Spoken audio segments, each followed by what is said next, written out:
We're in the book of Daniel. I realised I didn't read any of the book of Daniel last night. That was probably a mistake. We will read lots of it this morning. For those of you who want a roadmap and it matters to you how we're going, we've got to be out of here having lunch at 12:30, and we would like to sing some more at the end. So that's kind of our timeline. Good, okay. What we're going to do, I'm going to talk a bit about exile and what we mean by exile this morning. Then we're going to have another little talk, or that'll just carry on into having a look at Daniel chapter 1. Then we're going to have a break. We'll go do some journaling. Or for some of you just freaked out. Like, I'm not journaling, I'm not doing that. Some thoughts to yourself. A chance to reflect on some of that. And then we'll come back together. We're going to have a good long look at Daniel chapter 3. And then we'll get some little bit of group time. So for the extroverts among you, that'll be really helpful. And then we'll come back and we're going to try and do Daniel's 2 and 4 in the last little bit. Daniel 2 and 4 at the end, well, let's call that optional for now. We're going to see whether we get there. It depends how the rest of it goes. But we're going to start with this question of exile. And I was going to do this last night, and then I realised I didn't want to freak the kids out because what we're talking about here, I want us to grasp just how significant this is. At the beginning of Daniel chapter 1, we hear these words. In the 3rd year of the reign of Jehoiakim, the king of Judah, Nebuchadnezzar, king of Babylon, came to Jerusalem and besieged it. And the Lord delivered Jehoiakim, king of Judah, into his hand, along with some of the articles from the temple of God. Then he carried off to the temple of his God in Babylonia and put the treasure in the house of his God. The king ordered Ashpenaz, chief of his court officials, to bring into the king's service some of the Israelites from the royal family and the nobility, young men without any physical defect, handsome, showing aptitude for every kind of learning, well-informed, quick to understand, and qualified to serve in the king's palace. He was to teach them the language and literature of the Babylonians. The king assigned them a daily amount of food and wine from the king's table. They were to be trained for 3 years, and after that, they were to enter the king's service. It begins here that the elite are carried off, or the elite to be. And the reason they do this, and we must be really clear about this, and this has been a practice in history, is it's an intent to destroy culture and cultural memory. It's not just because they think, these people will be useful to us. That's a side benefit. The major reason that you carry people off into your country, and the reason that you then invest in them and make them yours rather than where they came from, is because you destroy the culture that's left behind.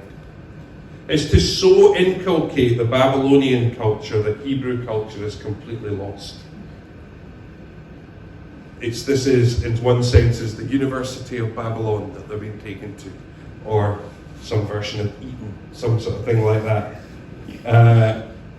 But we have another word for it, and that is genocide. That's what this is. We should not mistake this as anything else. This is not just the Babylonians going, it would be nice to give some of them an education. Let's take them and give them an education. This is about a genocide. It's about wiping out a whole group of people.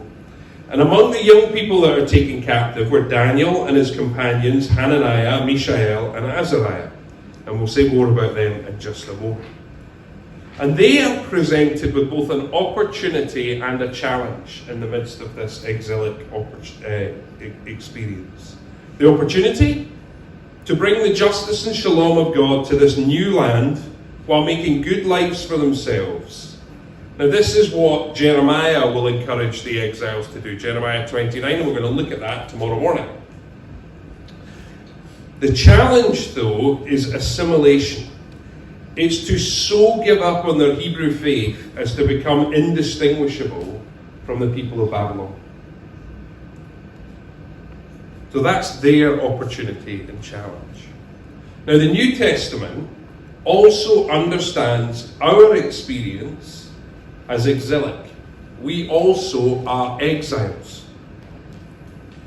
Now, we need to be careful here. We need to be really careful here, because we know that the people of God that are being carried off into exile in Babylon, and indeed we could even look at the northern kingdom like we talked about last night, being carried off by the Assyrians. That's about God's judgment. Now, we do not live under God's judgment, but our experience of life in the world is exactly like that of the exiles. We experience living in a land with different values. We experience living somewhere which requires us to hold on to the things that matter to us, because they would like to obliterate those values. Our challenge, just like Daniel and his friends, was also to avoid assimilation. And our opportunity, like theirs, is to bring something of the justice and shalom of God to the world, while carving out what I think the Bible knows as the good life. And so this is why these passages in Daniel may very well be from centuries, millennia ago, but they're unbelievably relevant for us today. Not just as a collection of biblical stories, but they're stories about us and about our experiences in the world. And ultimately, the last sections are prophecies about how God is in control, even when things don't seem like they're going right. But I do want us to have two caveats that I want us to remember when I talk about us being exiles. Okay, so as we talk today and tomorrow about us being exiles, two things I want us to remember. First of all, this is not some weird dualism. So it's not set up as an us versus them kind of situation, or even worse, God versus the devil in some sort of equal battle. Some kind of weirdly Platonic kind of thing. Actually, this is just the reality of the world that we live in. The second caveat is this, that the pain we experience in this world is not punishment for us. Okay? This exile was punishment for Israel. It's really clear from the scriptures that this was God's judgment on them. There is nothing in scripture that points to that being the case for us. But we do live in a broken and corrupt world, and we are not immune to it. So we will experience pain just like our unsaved neighbours experience pain. We are not saved out of that.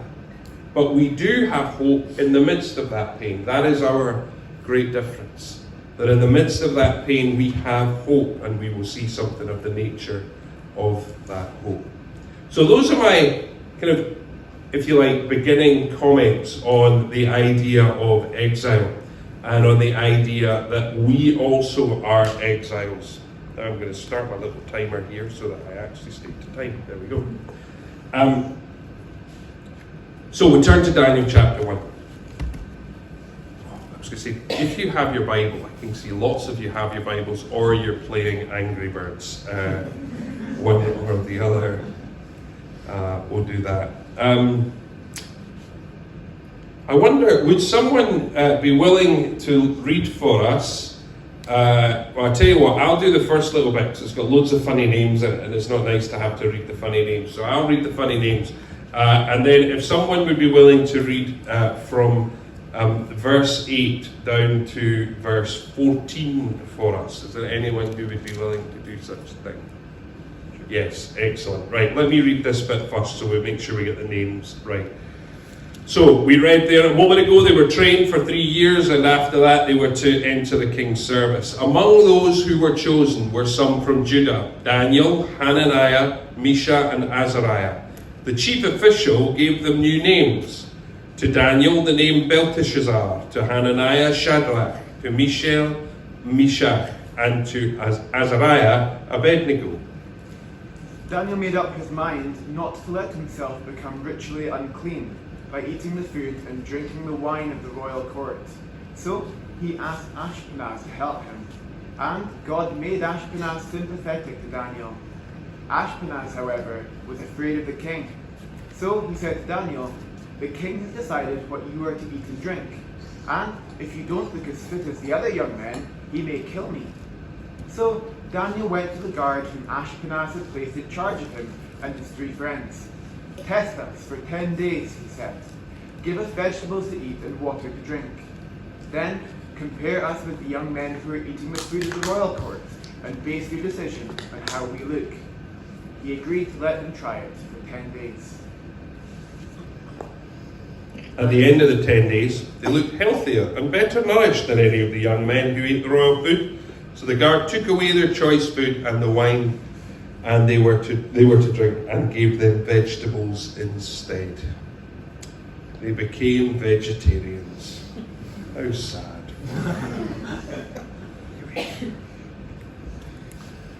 This challenge of exile and assimilation, I think in our text in Daniel 1, plays out in three ways that really matter to us also.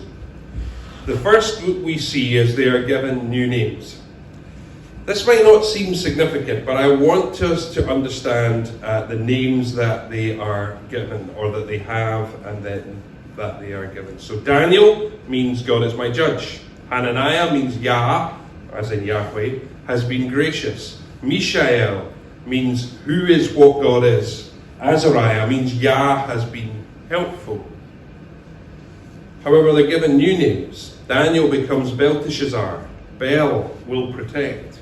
Shadrach means inspired of Aku. Meshach means belonging to Aku. And Abednego means servant of Nego. You'll be unsurprised to find that Bel, Aku, and Nego are all Babylonian gods. And so they've been taken with these names that say something not only of who they are, but of who their God is and of who their people are. And they're given these new names to say, no, actually you belong to a different people and to a different God. It's an attempt to destroy their identity. It strips them of their story and tells them that they're someone else. We live in a world that tries to do the same thing to us. Maybe not directly to change our names, but it absolutely wants to change the story that we are attached to. In fact, I would make a case that so much of advertising is about making us consumers and producers, not real people, just things in need of other things. Whatever that happens to be, to look more beautiful, to smell better, and quite warm in here, so some of you might be grateful of that by the end of this session. But, or that we would be a better person if we could just have that new car, or maybe that new TV, because who doesn't need a 75-inch TV in their room? Martin Clark. Sorry, cheap gag, he's not here, but we all know it's true. We are driven to be consumers. So in the same way their identity was being shaped by the culture around them, so too that pressure exists on us to define who we are.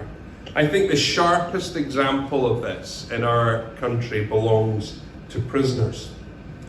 If you want to write to a prisoner in the UK, you can look up on the UK government website how you would do that, and this is exactly what it says. You can contact the prisoner by writing to them. Write the person's prison number on the envelope. Sorry, prisoner number on the envelope.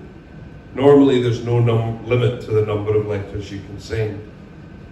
Did you realise that?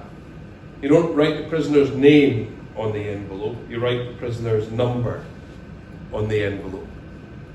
Their identity is taken away, their name is taken away, that whatever crime they have committed has been sufficient to mean that they're due to lose their identity and they just become a number.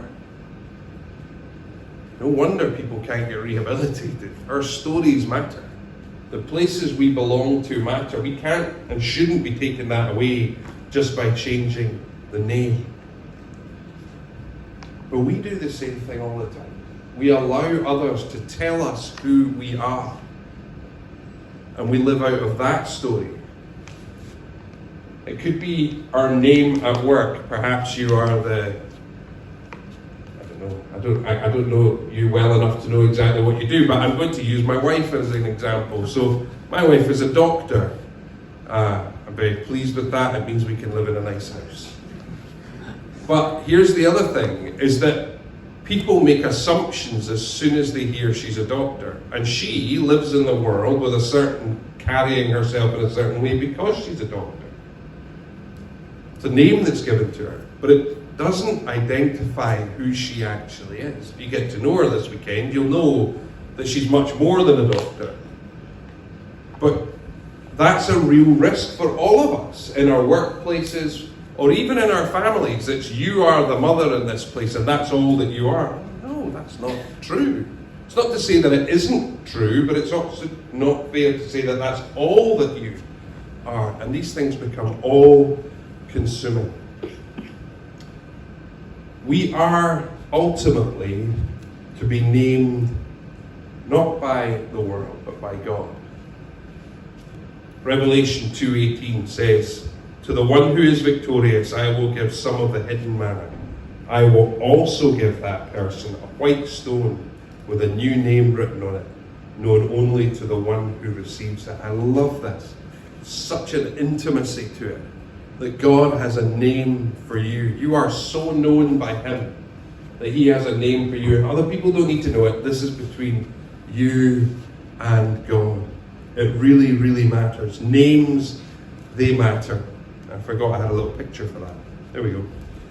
The other thing that they then come to as exiles, and this challenge to live faithfully, is they've got their names, and the second thing they have is food stuff. He has a problem with the food. Now, what is the problem? Is it that it wasn't cooked properly? Is it that it wasn't the kind of stuff that he liked? And the answer is no, it was sacrificed to idols. He doesn't want to defile himself. This is a question of purity. It's who defines him, what defines him. He would rather become a vegetarian than eat meat that will defile his purity. Now, for me, as someone who quite likes a bit of meat, that feels like a big sacrifice. For those of you who are vegetarians in the room, you're like, no big deal.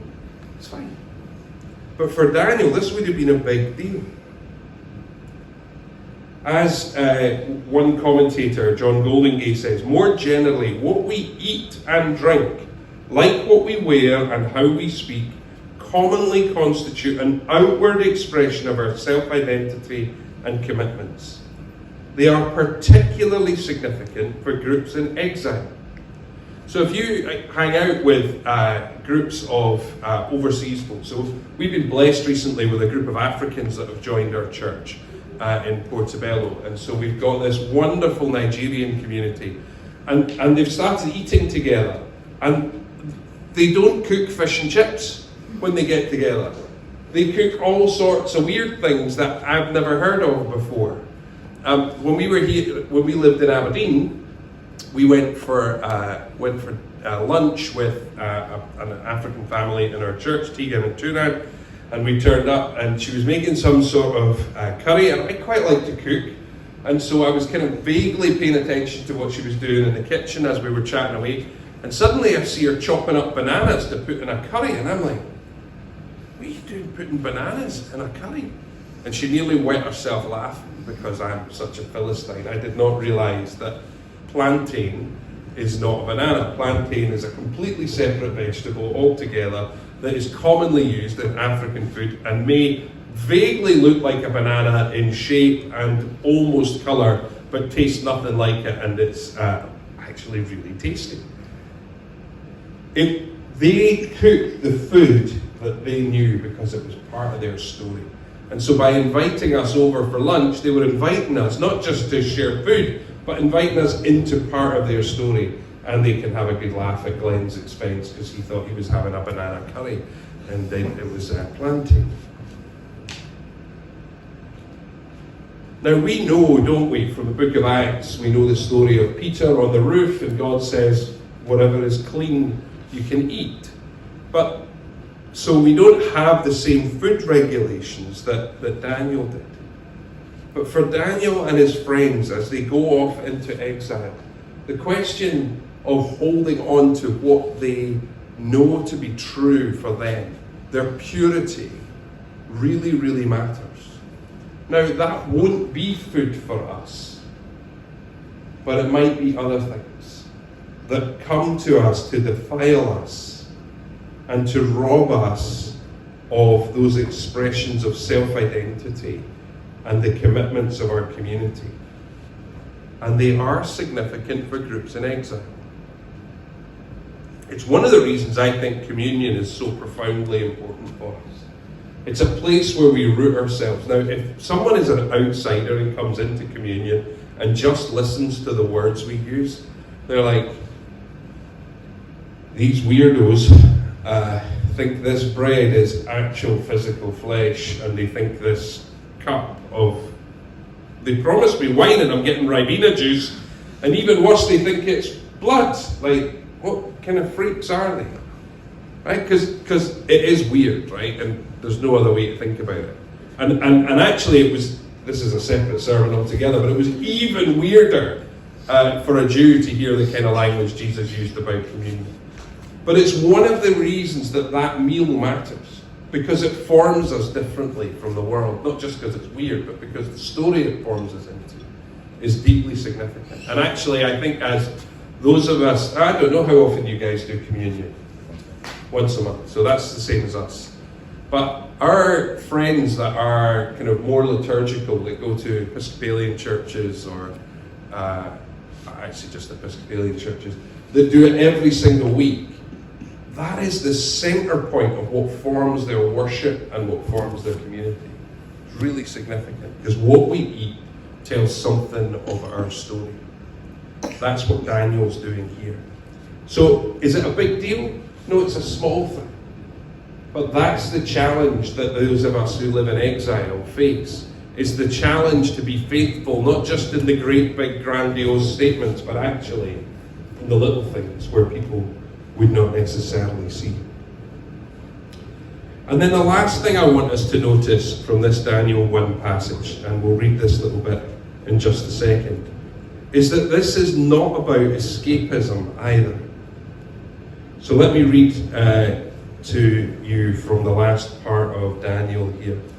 To those 4 young men, God gave knowledge and understanding of all kinds of literature and learning, and Daniel could understand visions and dreams of all kinds.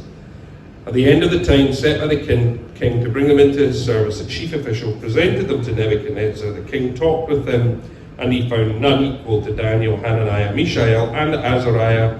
So they entered the king's service, and every matter of wisdom and understanding about which the king questioned them, he found them 10 times better than all the magicians and enchanters in his whole kingdom. And Daniel remained there until the first year of King Cyrus. So King Cyrus is the king who begins the return of the people of God to Jerusalem. So this tells us that Daniel did not try to escape the Babylonian exile. He was going to live there, the whole of it. He's one of the first carried off to Babylon, and he will be there right to the end. In fact, the evidence tells us that Daniel never left Babylon. He never returned to Jerusalem. There is no escapism. And friends, I think for those of us living in exile, there's always a temptation towards escapism. Either in there is a way for us to get out of this. Maybe one day it could be better. Or that we find some strange way to create a non-exilic community. So one of my favourites is always to look at the Onyeda community. So does anybody know Onyeda cutlery? Nobody knows that. It must be a North American thing. Anyway, Onyeda cutlery is quite famous. It's expensive, fancy cutlery that I don't know what a British equivalent would be. Something. Imagine expensive, fancy cutlery, all handmade and done. Anyway, this Christian guy decided that actually it was too complicated to live in the world, so what they were going to do was set up a community in a place called Onyeda in the United States. And so they would go there and they would live only by biblical rules, and it would become a fantastic place of basically heaven on earth, and that they would work with their hands and they would make stuff, and that would bring in money, and that would sustain themselves. And at some level it worked, and at another level, guess what happened? Power happened. And guess what happened after that? Abuse happened. Because do you know what? People are sinful. And so this little bubble that was supposed to be outside of the exilic community actually became a terrible place to be, and it functionally ended up as a cult. Because escapism has never been the way God called his people to live in the world. And it's not how God calls us to live in the world. Our churches are not places of escape. Our Christian communities are not places of escape. Just like Daniel, he arrived as a youth. He spent over 70 years there. He certainly had a hope and a longing that we can see as he interacts with Jeremiah's prophecies, that the 70 years would come quickly, that it would be over soon, and that they would get to return. He always held that hope. So there was something in his heart that longed for what would be next. But he did not live as someone constantly trying to escape. As we'll see in our next talk, the challenge was actually, how do I live well in the midst of this? Not trying to escape, but embracing the fact that I've been called to live in this place at this time, and how do I do that well? So here's my little conclusion from this first section, and then you have to do some work. Who will define us? Who will define us? That's the naming piece. Will we trust that God is in control even when we can't see it? So even when we would love to escape and go back to Babylon, go back to Jerusalem, or run away from Babylon and live in a little bubble, will we trust that God is in control even then? And will we learn how to live faithfully as those who, as Paul says, citizenship is in heaven, but our feet are rooted here on earth? How do we live faithfully in the midst of that? What are the little challenges that we face? Not the big, massive ones, we're going to talk about them in a minute. But what are the little challenges that we face in the midst of our daily living as those who are exiles here on earth? So what I want you to do is, and I'm going to suggest we actually get out of this room, because I think it's lovely and sunny outside and we should take advantage of that. It's currently 11:02.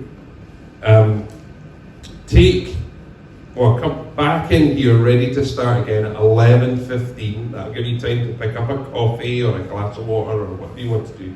And go and sit on your own somewhere. This is not a chatty to other people, but sit on your own, write in your notes app, do whatever you want. And I want you to think on those questions. How is it, or where are the challenges for me in being faithful in the small things?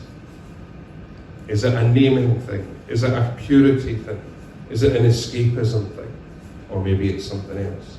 And just sit with that. If you take Bible, you can read Daniel 1 and see what it is that speaks to you in there. But take until 11:15 to do that. Does that make sense? Okay, so back here at 11:15. Have fun for 12 minutes, 13 minutes, or whatever it is.